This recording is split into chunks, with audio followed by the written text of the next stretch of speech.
네, 저는 이제 2018년부터 은평구 내에서 여러 학교에 내신을 담당하고 있는 베이스캠프 영어 강사 이진희라고 합니다. 자, 그리고 특히 2018년부터 제가 대성고등학교 내신은 하나도 빠짐없이 이제 담당을 했기 때문에 대성고등학교의 여러 출제 기조에 대해서는 좀 누구보다 잘 알고 있지 않나라고 생각을 하고 있습니다. 자, 그래서 오늘 저와 같이 1학기 중간고사 기출문제를 한번 분석을 해볼 텐데요. 시험 시간은 50분이었어요. 그리고 시험 범위가 교과서 1, 2과, 그 다음에 3개년 모의고사 다 들어가는 건 아니고 15지문씩 총 45개의 지문으로 구성되어 있는 3개년 모의고사, 이 두 개가 시험 범위예요. 시험 범위가 너무 심플하죠. 보통 남학교이기 때문에 여학교와는 다르게 시험 범위를 많이 잡고 가요. 여학교 같은 경우에는 듣기도 있고, 그 다음에 어휘도 있고, 그 다음에 뭐 서술형도 있고, 그래서 조금 꼼꼼하게 공부를 하는 스타일이다 보니까 여학교 같은 경우에는 시험 범위가 적어도 시험 문제가 굉장히 다양할 수 있는데 대성고등학교는 그렇지 않습니다. 시험 범위 두 개로 굉장히 심플하고요. 문항수는 37문항이 출제됐어요. 이거는 매년 조금씩 달라집니다. 34문항에서 39문항까지 그 사이에서 이제 매년 달라지고요. 교과서가 7개, 모의고사가 아무래도 제일 많죠. 모의고사가 21문항, 그리고 외부 지문이 총 9문항으로 구성이 되어 있었습니다. 그러니까 대성고등학교는요, 다 알고 계시다시피 학교 선생님께서 미리 공지해 주신 내부 지문 다 맞으면 70점이에요. 이제 외부 지문 9문항을 다 틀리면 이 학생이 이제 70점이 되는 거죠. 그렇죠? 그럼 70점이면은 대성고등학교에서는 조금 등급을 좀 말하기가 좀 뭐한 그러한 점수입니다. 왜냐면 항상 대성고등학교 영어 시험의 기준은 똑같았어요.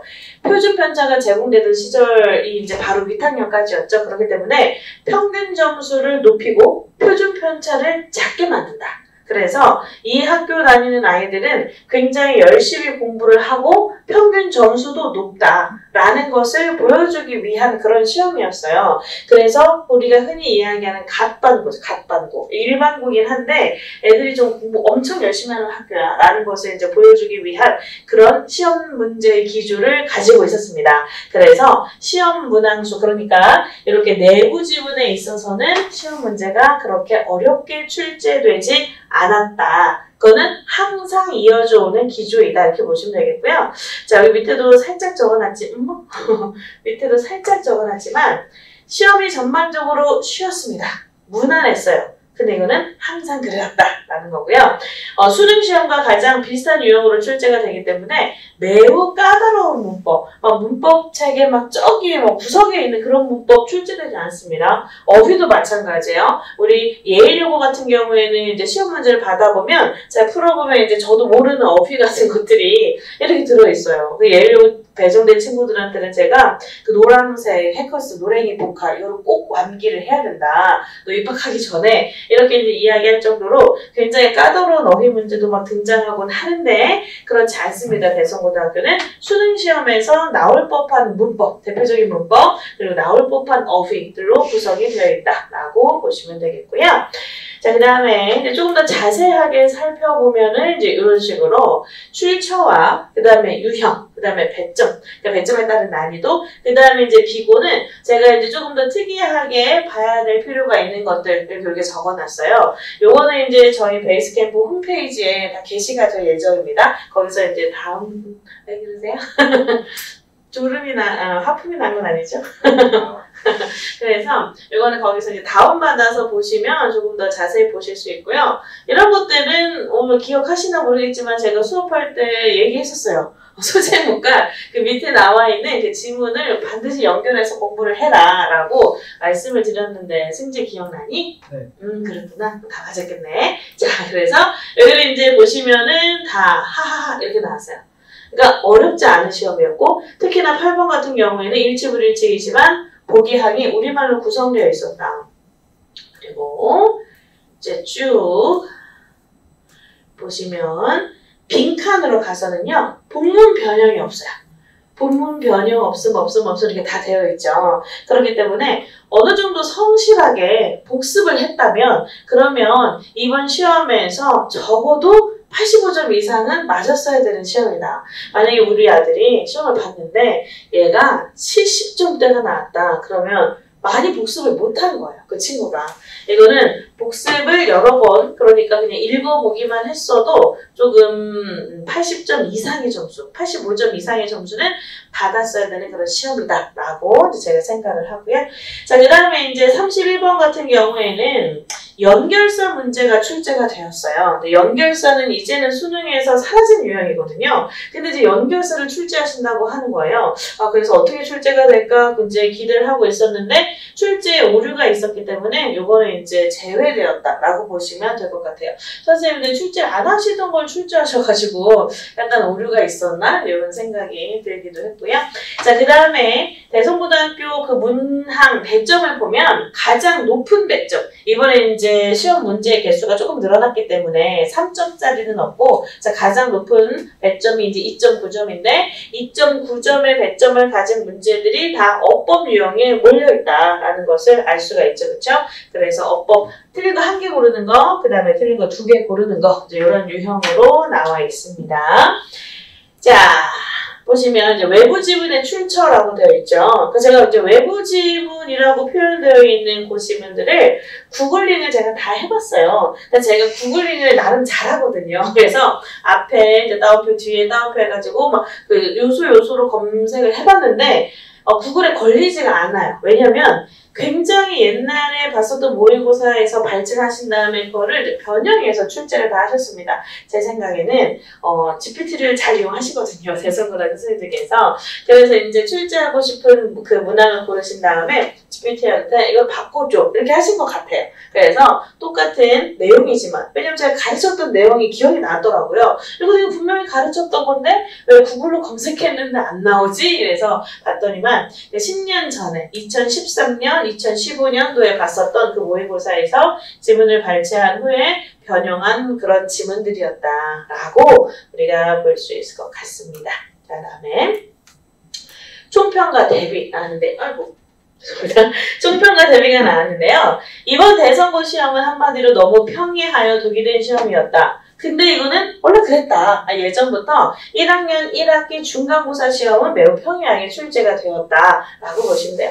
그래서 이제 약간의 변화가 있었는데 보통 2학년 혹은 3학년 모의고사 혹은 그냥 구글에 검색하면 나오는 그냥 뭐 원서로 된 책 이런 데에서 발췌한 그러한 외부 지문이 고등학교 1학년 수준의 모의고사 문항들로 다소 평이해졌다. 좀 쉬워졌다. 이렇게 보시면 될 것 같아요. 그래서 많은 학생들이 100점을 받을 수 있었고 틀린 문항 1개의 등급이 하나씩 내려갈 수 있다라고 보시면 될 것 같습니다. 그러니까 이제 저희도 약간은 당황스럽죠. 왜냐면 예전에 1등급이 4%이던 시절에도요. 하나 틀리면은 보통 이제 2등급 이렇게 뜨곤 했었거든요. 근데 이제는 1등급을 맞는 것이 10%의 학생들은 좀 늘어났는데 역시나 하나 틀리면 2등급이 갈 수 있지 않을까라는 생각이 들 정도로 좀 다소 쉬운 시험이었다라고 보시면 되겠고요.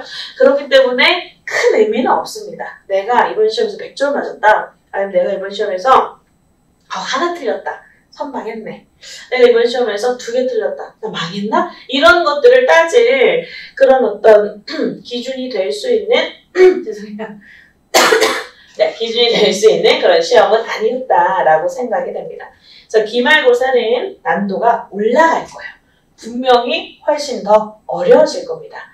근데 학교 선생님께서 기말고사의 난도를 올리시는 방법이 뭘까요? 문법에서. 네, 문법이에요. 문법 문제를 어렵게 내실 겁니다. 항상 그래왔어요. 중간고사보다 기말고사는 난도를 올리실 건데 그게 문법이에요. 플러스 모의고사의 수준을 2학년 수준으로 높이시지 않을까. 그래서 외부 지문을 이제는 1학년 수준이 아니라 2학년 수준에서 출제를 할 수도 있을 것 같다. 라는 생각을 하고 있어요. 근데 시험 범위 자체는 늘어나지 않을 것이기 때문에 어법과 외부 지문에 조금 치중을 하면서 준비를 해야 되겠다 라고 보시면 되겠고요. 자, 그 다음에는 이제 기말 대비를 어떻게 할 것인가. 제가 지금 조금 말을 빠르게 하고 있나요? 저에게 주어진 시간이 8시 20분까지예요. 그래서 조금 말을 빠르게 하고 있으면 말씀해 주시고요.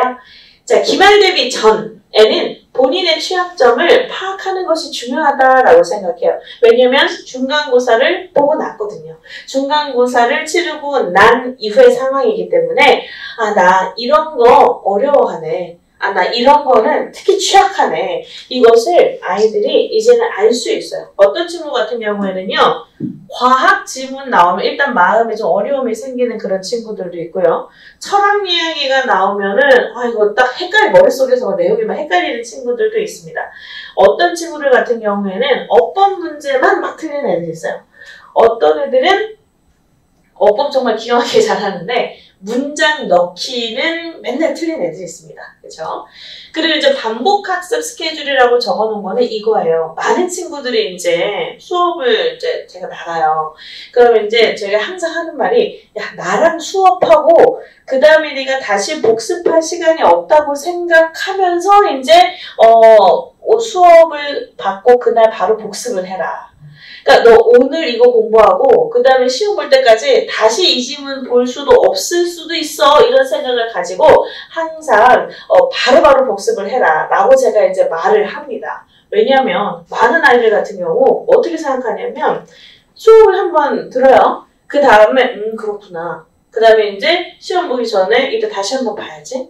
그 다음에 또 시험 보기 전에 이따 다시 한번 총정리 복습을 해야지. 약간 이런 생각을 하는 친구들이 많이 있는데 그럴 만한 스케줄이 잘 나오지 않아요.